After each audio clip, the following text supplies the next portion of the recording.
Sir Atamjeet sir, मैं सीधे आपके पास आता हूँ। सर सीएजी की ये जो रिपोर्ट आई है, ये रिपोर्ट साल 2013 में सीएजी की रिपोर्ट 2014 13-14 में सोशल मीडिया पर छाई हुई थी, जबरदस्त रूप से।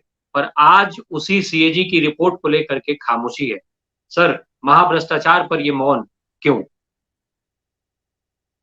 बिल्कुल ठीक कहा राम प्रकाश जी कि इसने महान भ्रष्टाचार पे मौन क्यों।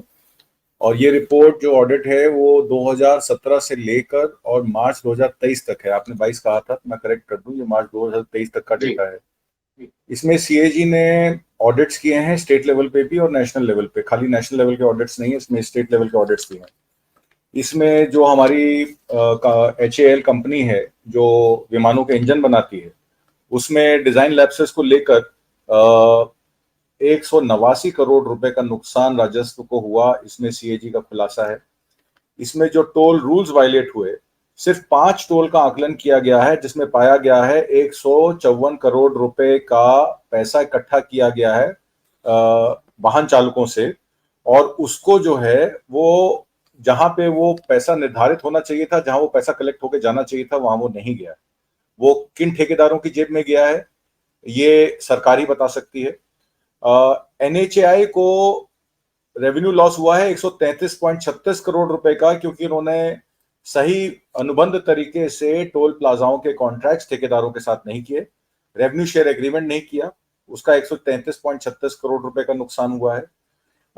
26,316 किलोमीटर की सैंक्शन हुई थी रोड प्रोजेक्ट्स। ये CCA जो cabinet committee of economic affairs है, ये डायरेक्ट PMO को जो है वो संबोधन करती है।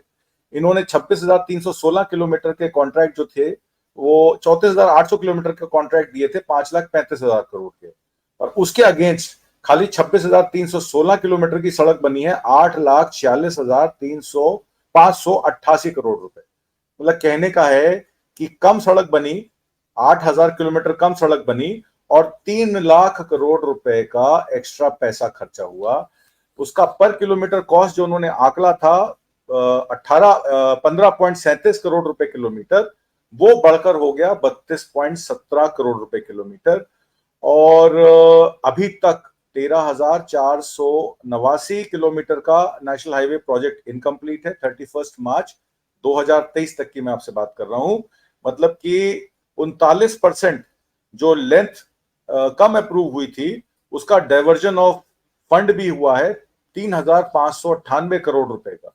ये एस्क्रो अकाउंट जो कंस्ट्रक्शन लिंक्ड होता है, ठेकेदारों को तब पैसा दिया जाता है जब सड़क जिस स्टेज पे बनती है, उसमें भी 39% का अप्रूव्ड लेंथ पे डाइवर्जन ऑफ फंड किया गया है 3598 करोड़ रुपए का।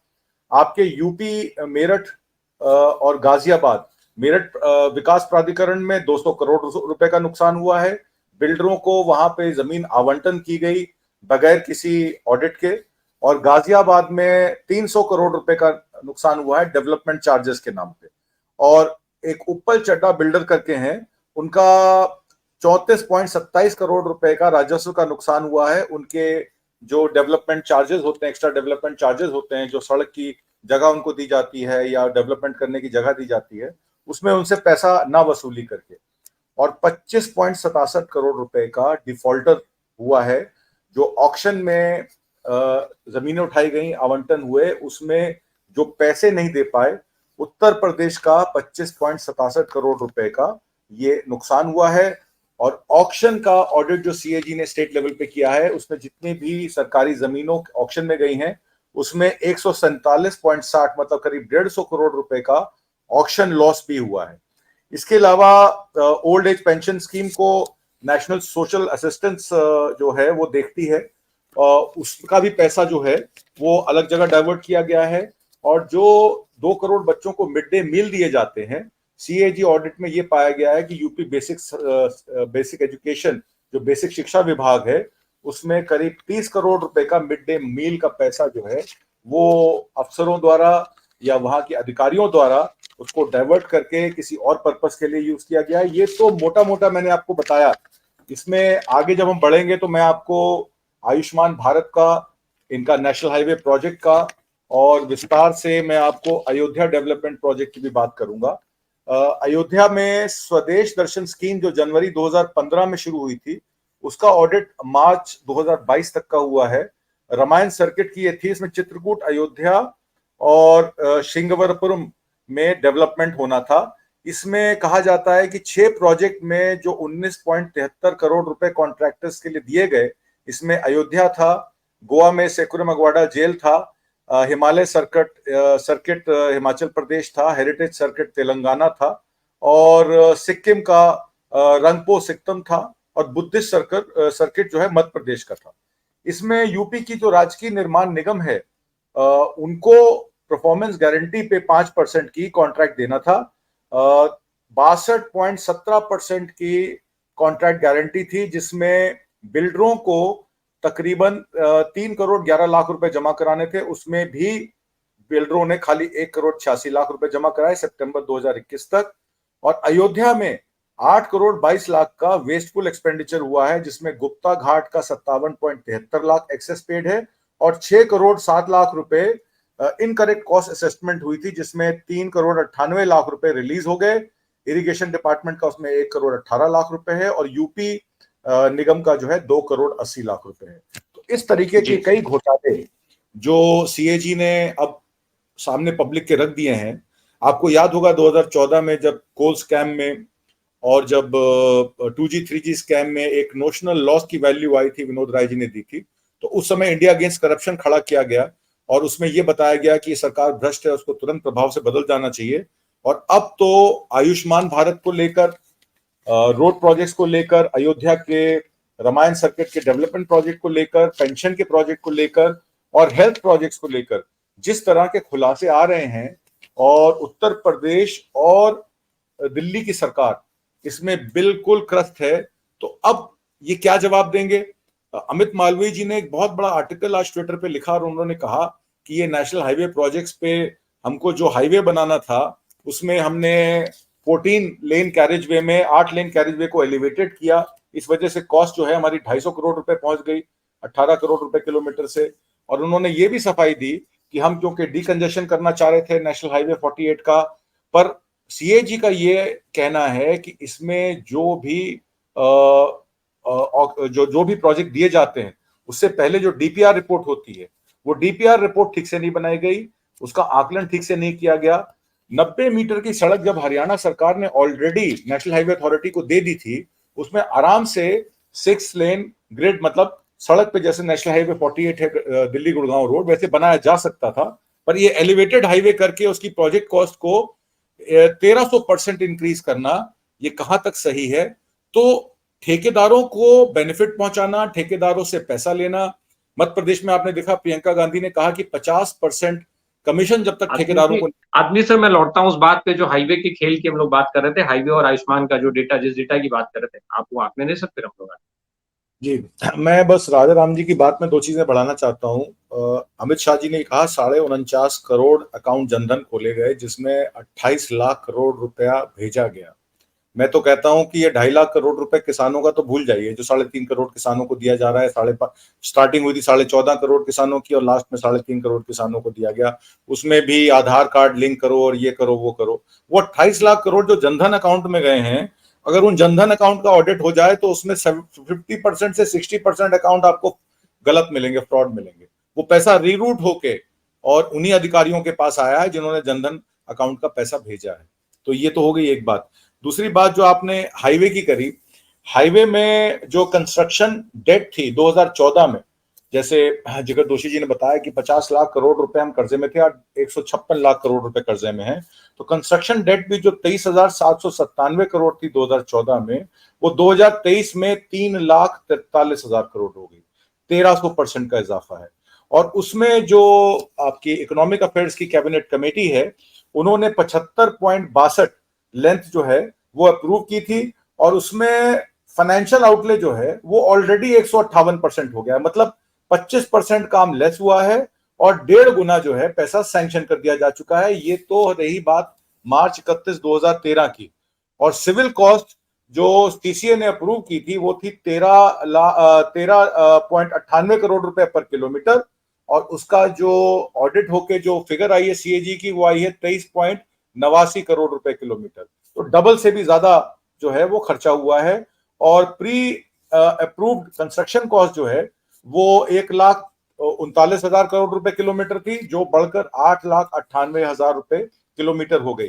और यही बात जो दिल्ली द्वारका एक्सप्रेसवे की मैंने आपको बात बताई कि एक सिंगल पियर पे एलिवेटेड 8 लेन का इन्होंने जो हाईवे का प्रोजेक्ट रखा, जो कि ग्रेड लेवल पे 6 लेन का बनाया जा सकता था, उसकी कॉस्ट एस्केलेशन 250 करोड़ रुपए किलोमीटर हो गई, जो कि 18.2 करोड़ रुपए किलोमीटर की सैंक्शन थी। और इसी पे एनएचएआई ने एक सेक्शन फ्लाईओवर का जब टेक ओवर किया हरियाणा सरकार से, हरियाणा सरकार ने 90 मीटर की सड़क भी फ्री में दे दी। आराम से 6 ग्रेड अगर वो बनाते, 3 लेन इस तरफ और 3 लेन उस तरफ, तो अभी तक वो हाईवे ऑपरेशनल हो जाता और द्वारका एक्सप्रेसवे पे रहने वाले लोगों की प्रॉब्लम्स खत्म हो जाती। खिड़की दौला NH48 से ये कनेक्टिंग रोड है जो द्वारका एक्सप्रेसवे पालम की तरफ जाती है। अब मेरा ये कहना है कि एनएचएआई ने जब ये फ्लाईओवर बनाना शुरू किया, एलिवेटेड रोड, तो 106 सेक्टर के सामने, क्योंकि मैं उस तरफ जाता रहता हूं, एक सेक्शन हाईवे का जो है एलिवेटेड रोड का फ्लाईओवर नीचे गिर गया। और उसमें आपको याद होगा कि एक क्रेन के ऑपरेटर की मृत्यु भी हो गई थी। क्रेन के ऊपर गिरा था वो सुबह 6 बजे, और उस पर अभी तक कोई तहकीकात नहीं हो पाई है और कोई उस पर बातचीत नहीं हो पाई है। तो ये 29.06 किलोमीटर का दिल्ली से लगता एनसीआर रीजन का ये जो ऑडिट आया है, जिसमें मानेसर का अर्बन कंस्ट्रक्शन प्लान 2031 भी इन्वॉल्व है, एनएचएआई भी इन्वॉल्व है, स्टेट की सरकार भी इन्वॉल्व है। और आपने देखा जिस तरीके से नू और मानेसर में 4 गांव में नू के डिस्ट्रिक्ट में जिस तरीके से पलायन कराया गया, दुकानें तोड़ी गई, लोगों के जो प्रियदर्शनी आवास योजना में 1-1 लाख रुपए का आवंटन करके सरकारी घर बने थे, सरकार के पैसे से वो घर बने थे गरीबों के, उन घरों को बुलडोजर से तोड़ दिया गया। तो ये भी उसी स्कीम के अंतर्गत है जिसमें मनोहर लाल खट्टर जो हरियाणा के चीफ मिनिस्टर हैं, उन्होंने वहां पे एक बड़ा सफारी पार्क और नाइट पार्क और जू बनाने की बात की है। वो भी ठेके प्राइवेट पार्टीज को दिए जाएंगे और 40 से 50% कमीशन का प्रावधान होगा, जो इलेक्शन के खर्चे में काम आता है। मध्य प्रदेश में जब प्रियंका गांधी ने ये बात कही, उन्होंने बात इसलिए कही क्योंकि वहां की हाई कोर्ट में वहां की सरकारी ठेकेदारों ने एक एफिडेविट दिया था जिसमें यह कहा था कि हमें पैसा जब रिलीज कराना होता है अपने काम का, तो 50% तक हमसे कमीशन मांगी जाती है, पैसा रिलीज नहीं होता है। और यही बात जब उन्होंने उजागर की तो प्रियंका गांधी के खिलाफ 41 FIR दर्ज हो गई। तो किसान सम्मान निधि की जहां तक बात है या ठेकेदारों के पैसे लेने की बात है, जो अपना ऑनेस्टी से काम कर रहे हैं उनको समय से पैसा नहीं मिलता है, जो डिसऑनेस्ट ठेकेदार हैं वो काम ही नहीं करते हैं और उनको 50% कमीशन देने में कोई दिक्कत नहीं है, क्योंकि जब काम ही नहीं हुआ सड़क पे तो क्या फर्क पड़ता है। यही आयुष्मान योजना में आपने देखा किस तरीके से गोस्ट अकाउंट्स खोलकर एक हॉस्पिटल से दूसरे हॉस्पिटल, दूसरे हॉस्पिटल से तीसरे हॉस्पिटल, खर्चा पे खर्चा, एक आदमी की मृत्यु हो चुकी है पर उसको वहां से रेफर किया जाता है दूसरे हॉस्पिटल में, और दूसरे हॉस्पिटल में उसका बिल बनाया जाता है, फिर उसको रेफर किया जाता है तीसरे हॉस्पिटल में। इस तरीके की घपलेबाजी जब सरकारी स्कीम्स में आती है, और मोदी जी और अमित शाह जी ये कहते हैं कि राजीव गांधी खुद कहते थे कि 10 पैसा जो है वो पब्लिक को मिलता है, 90 पैसा जो है वो आवंटन में खर्च हो जाता है। तो यहां तो ये सीएजी की जो रिपोर्ट आई है उसमें लग रहा है कि 100 का 100% पैसा जो है वो ठेकेदारों और अधिकारियों की मिलीभगत से खाया जा रहा है।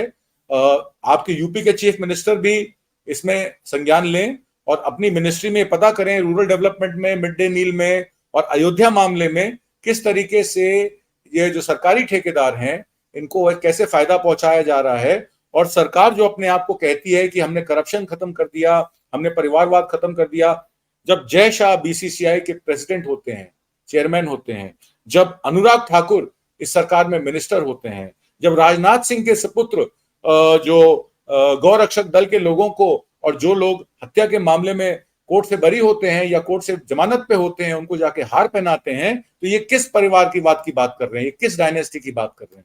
तो ये सरकार के खोखले वादे जो हैं और जो सरकार का खोखलापन है ये पब्लिक के सामने आ रहा है। और अब चूंकि इलेक्शन नजदीक है तो कहीं ना कहीं सांप्रदायिकता भड़काकर, लोगों के खिलाफ लड़काकर, सीएजी ऑडिट की रिपोर्ट पे डिस्कशन ना कर ये सरकार बड़ा क्लियर है अपना सांप्रदायिकता के नाम पर वोट फिर से बटोरना चाहती है, जैसे 2019 में बटोरा था, और फिर से सरकार बनाना चाहती है। और इस बार अगर 2024 में ये सरकार बन गई तो सीएजी भी खत्म कर देगी। आप देखिएगा, आज तो सीएजी की रिपोर्ट आपको देखने को मिल रही है, 2024 के बाद आपको ये रिपोर्ट भी देखने को नहीं मिलेगी। जी जी।